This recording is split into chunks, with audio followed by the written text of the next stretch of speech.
आज हम लोग एक बहुत ही महत्वपूर्ण विषय पर बातचीत के लिए यहाँ एकत्र हुए हैं।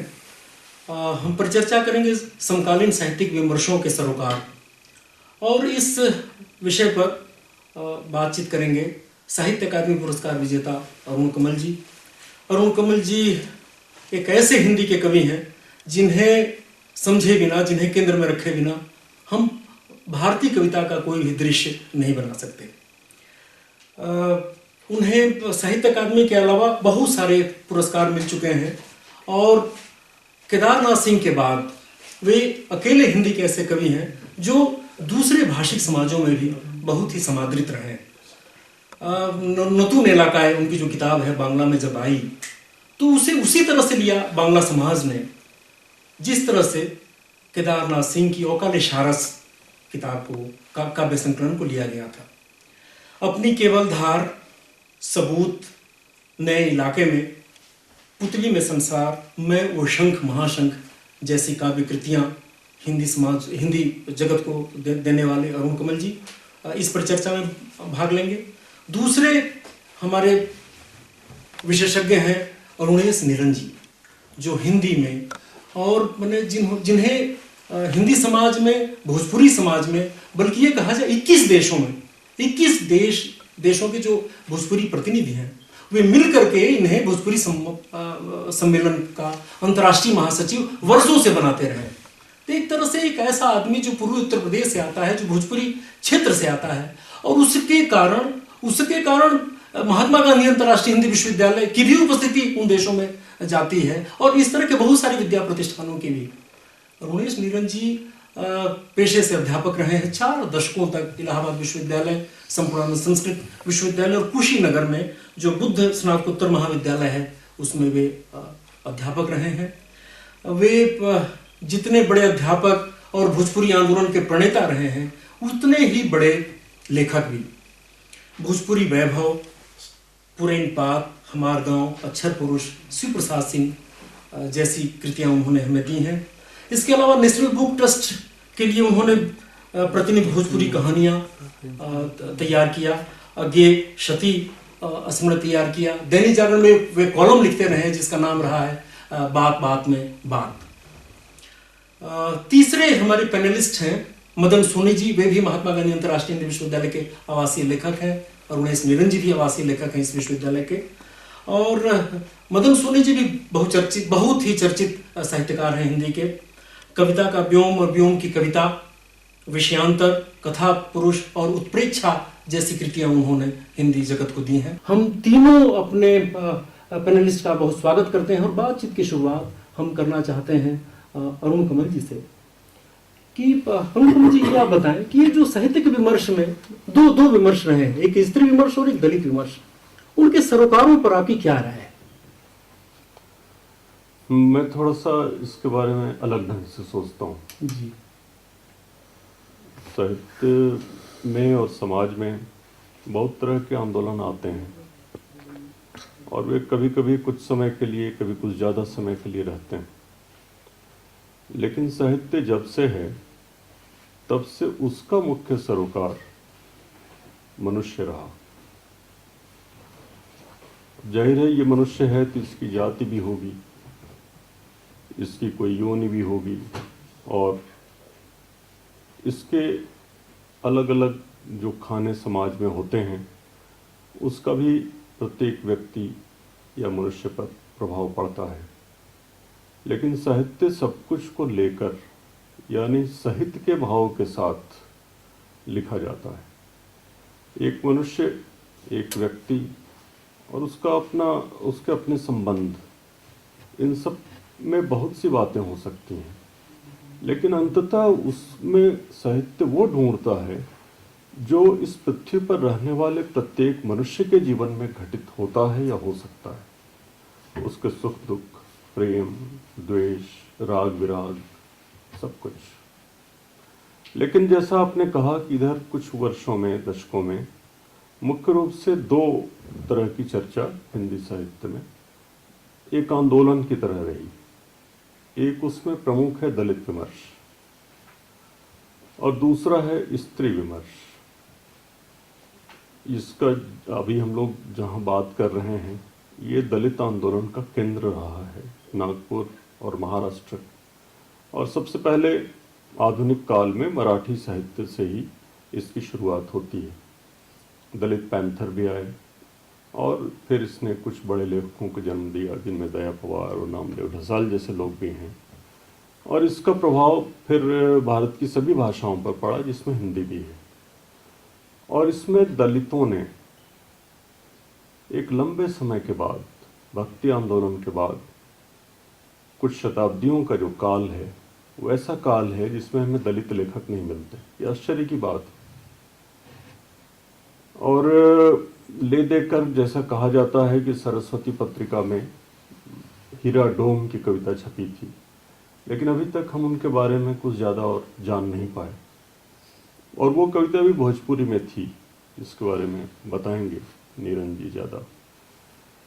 लेकिन पहली बार अनेक शताब्दियों के बाद दलित समूह से कुछ अत्यंत तेजस्वी लेखक आए और उन्होंने साहित्य में एक नई हलचल पैदा की, बिल्कुल नए अनुभवों और नई भाषा के साथ वो आए, जिसमें ओम प्रकाश वाल्मीकि जैसे लोग भी हैं, धर्मवीर भी हैं और अजय नेवरिया भी हैं, दूसरे लोग भी हैं।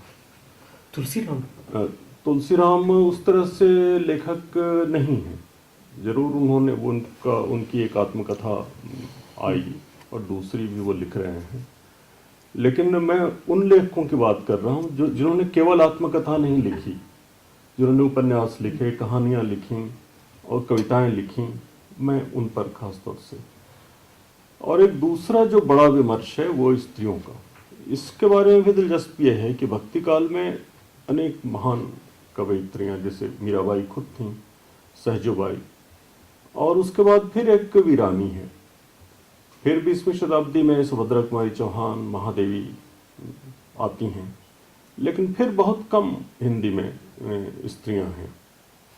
इधर क्या हुआ पिछले 2 दशकों में कि कम से कम अभी हिंदी में 50 श्रेष्ठ स्त्री लेखक हैं। मैं तो कहूँगा 50 श्रेष्ठ कवि ही हैं, उपन्यासकार, कथाकार तो और जोड़ लें तो और फिर।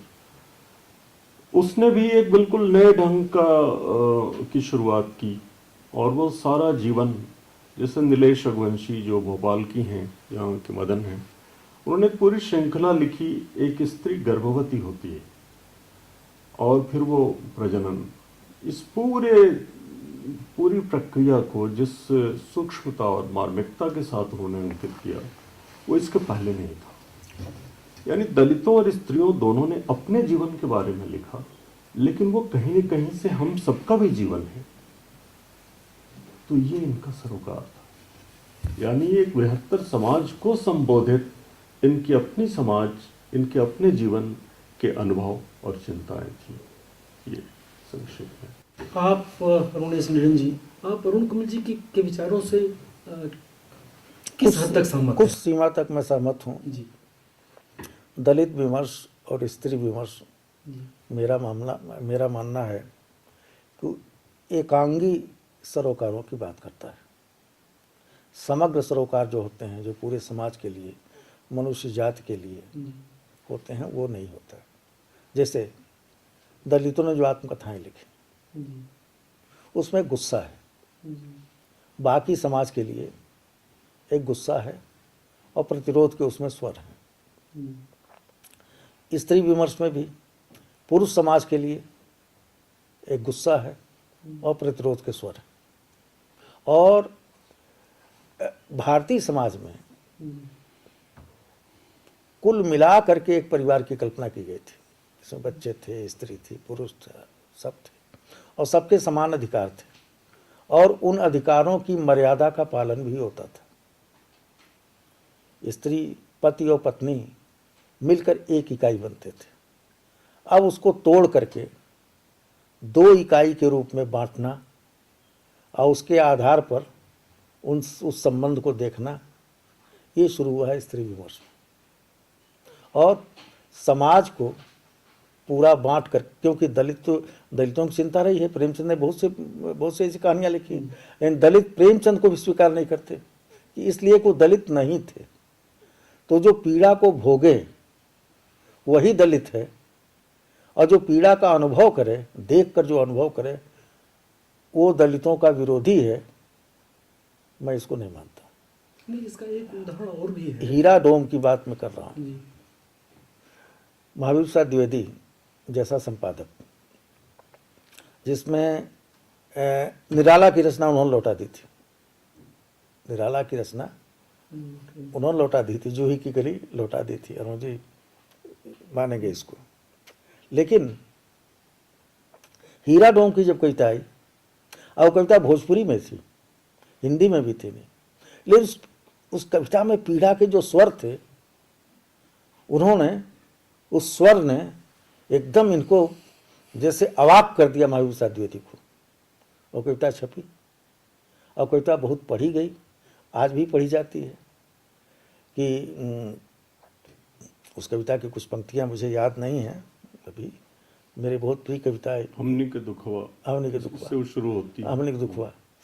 और उसमें भी है कि हम जो है कीच कांदो वाला पानी पीते हैं, और जो कुएं का शुद्ध जल है वो बाभन पीता है।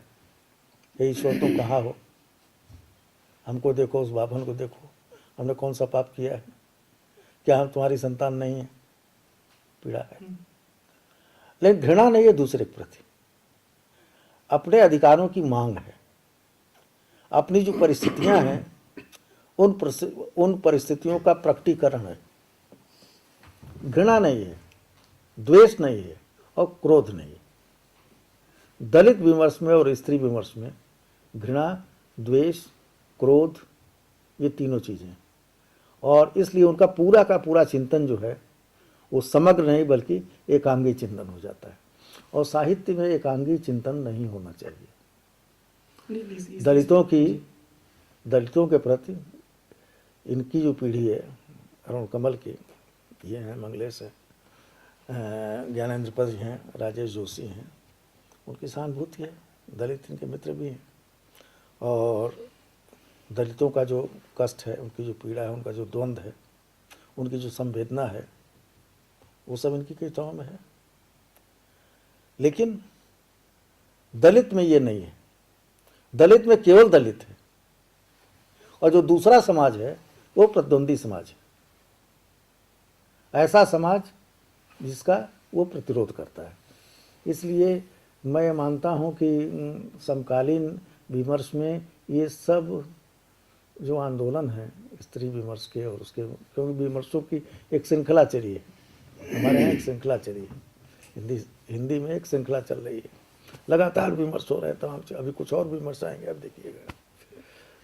उस श्रृंखला में ये 2 प्रमुख विमर्श हैं। ये विमर्श इस समय केंद्र में है, लेकिन इससे जो मनुष्य है, मनुष्य की जो अस्मिता है, उसके सामने प्रश्न चिन्ह लगता है। एक जैसे हम ओम प्रकाश वाल्मीकि की जूठन है, 2 रचनाओं को लेते हैं उदाहरण के लिए।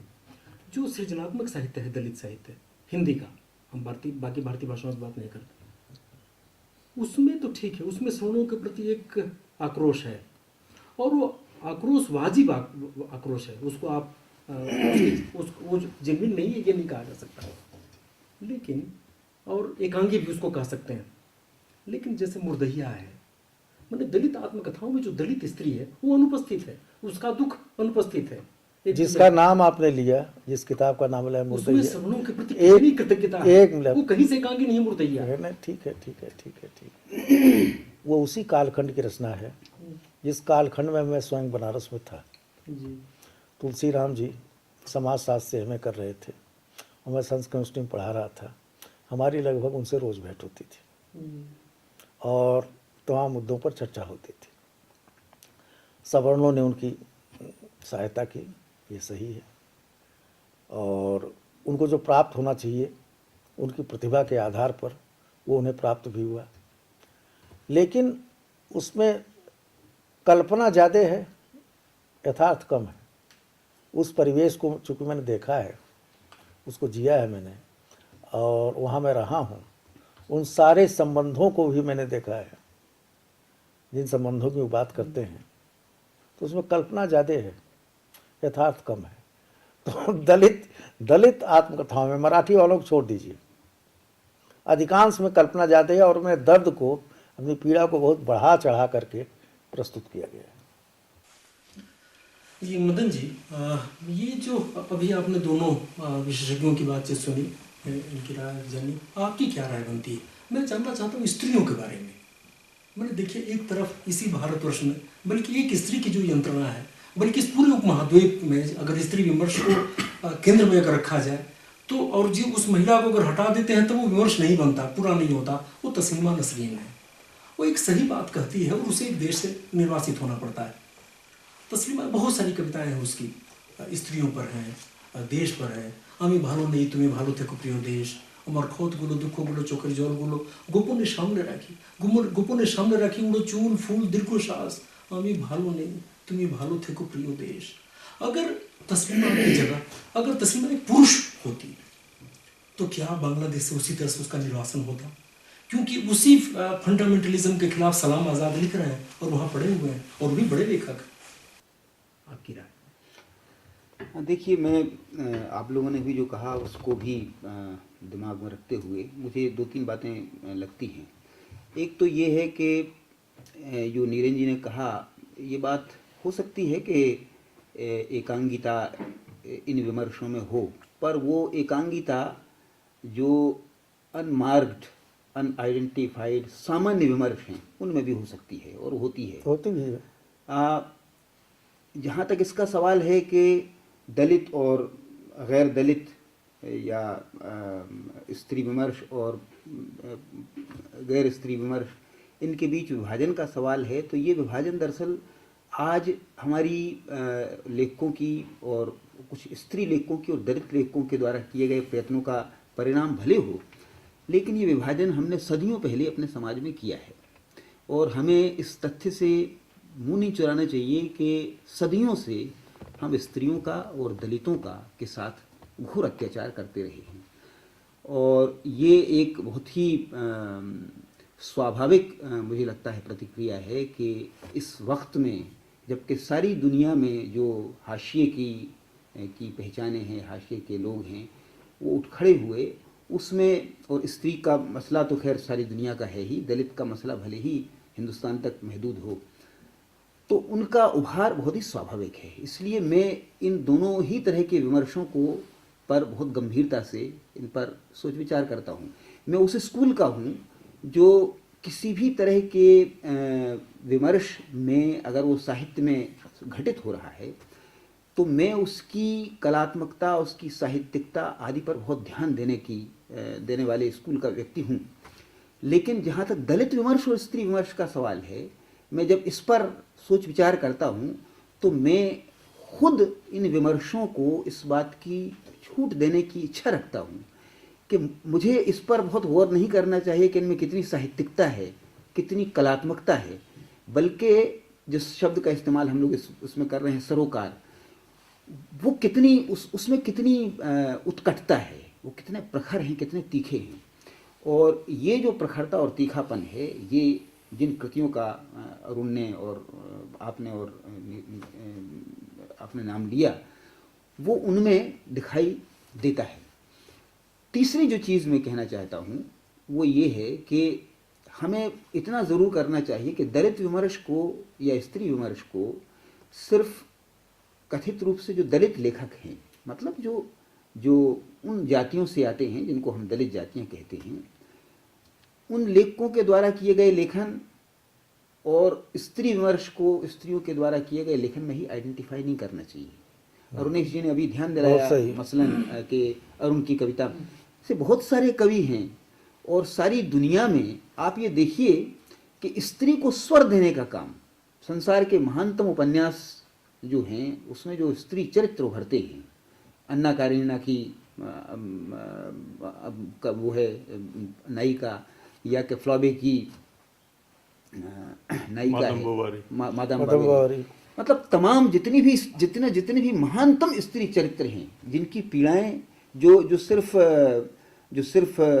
स्त्री भर की पीड़ाएं नहीं हैं, बल्कि मनुष्य मात्र की भी पीड़ाओं को वाणी देती हैं, उनकी रचना अंततः पुरुषों ने की है। इससे सिद्ध नहीं होता है कि स्त्रियों को अपने सरोकारों को व्यक्त करने का हक नहीं है, या कि उनमें वो सामर्थ्य नहीं है, वो तो ज़बरदस्त उनमें है। लेकिन हमें स्त्री विमर्श को अगर समृद्ध करना है, दलित विमर्श को अगर समृद्ध करना है, तो हमें उन सरोकारों पर अपने को केंद्रित करना चाहिए जो इन विमर्शों के हैं, बजाय इसके कि ये विमर्श किसके द्वारा चलाया जा रहा है। एक दूसरी चीज़, जो चीज़ मुझे बहुत दिलचस्प लगती है वो ये है, दलित विमर्श में भी और स्त्री विमर्श में भी और ऐसे तमाम मार्जिनल विमर्शों में, कि स्त्री सिर्फ स्त्री की समस्याओं को किस नज़रिए से देखती है, या वो अपने संघर्ष को और अपने रोष को अपने संदर्भ में कितना व्यक्त करती है, ये उतना महत्वपूर्ण नहीं है। साहित्य हमें संसार को देखना सिखाता है, संसार के प्रति एक अनूठी दृष्टि देता है। स्त्री संसार को कैसे देखती है, एक दलित संसार को कैसे देखता है, ये भी इस विमर्श का अधिक समृद्ध पहलू हो सकता है। अगर हम इस पर ध्यान नहीं देंगे तो फिर ये क्या होगा कि एक फौरी आंदोलन की तरह की चीज़ होकर रह जाएगी, जिसकी तरफ अरुण ने शुरू में इशारा किया था। वो फौरी आंदोलन न रहे, बल्कि ये संसार स्त्री की नज़र से अधिक, स्त्री की नज़र से का उसका एक नया आयाम खुल सके, दलित की दृष्टि का एक नया आयाम खुल सके, मानवीय संबंधों को लेके, मनुष्य के अस्तित्व को लेके, इन तमाम चीज़ों को लेके ये साहित्य को कहीं ज़्यादा समृद्ध करेगा, ये मुझे लगता है। तो अभी तक आप सुन रहे थे मदन सोनी जी को, उसके पहले अरुणेश नीरन जी को, और उसके भी पहले जिनसे हमने ये परिचर्चा आरंभ की थी अरुण कमल जी को।